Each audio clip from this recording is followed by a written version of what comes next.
Alright class, let's work on kind of showing you what the fillet profiles we have. Like I said, I'm going to show them for symmetric right now because with asymmetric the only differences that we're going to have is we have elliptic. Otherwise symmetric has 4: circular, conic row, conic radius, and curvature. So here is a I'm just using that corner edge of the cube to show you. Looking at right view, I made a radius. This is just a symmetric circular, so of course when you select an edge it makes a radial curve. And I set the parameters to 10. I drew this construction circle right here. It's diameter 20, so it's radius of 10 also, so it shows you the curvature.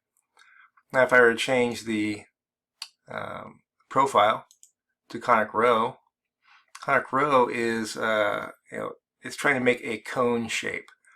And if you look at the pages previously, so it gives you values between 0.05 and 0.95.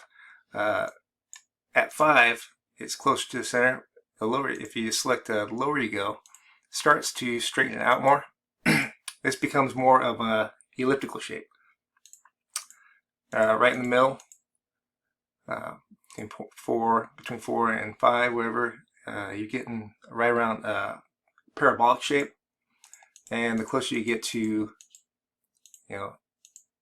1, you're getting the hyperbola. Technically, if we were to go all the way up to 1, I guess you can go up to 95. If it were allowed to go to 1, you just have a cone, and that would just be pretty much a straight edge there. So that's conic row. Conic radius.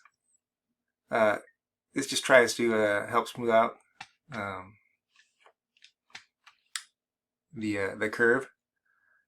And this one, depending on the lower you go on your radius value. Right now, conic radius is equal to the actual radial value.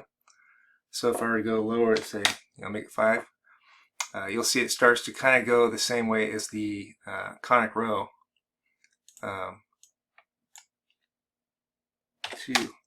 But the opposite, conic row, the higher, well actually the more closer you get to 1 for a row, it becomes more conical.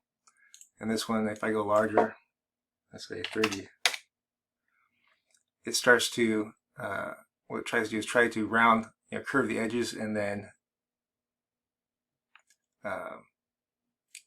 becomes more straight. If that makes any sense. That's conic radius. Curvature continuous. This is trying to smooth out the I guess the curve.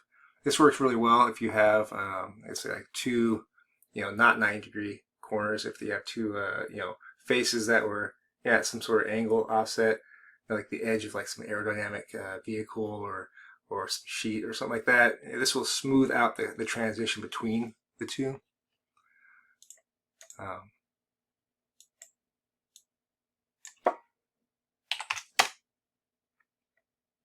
You just keep on increasing, or wherever your number is, whatever, it's just going to smooth out that transition between the two. And since we have, let's see, asymmetric is all the same shapes, but now you are taking into account basically 2 radial functions.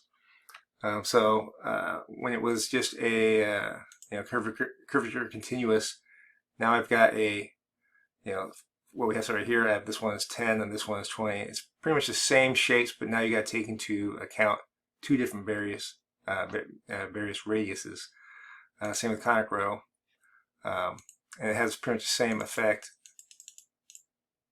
with 2 different radiuses. If I make both these radiuses, of course, the same, then it's going to look just like the symmetric version. Let's see.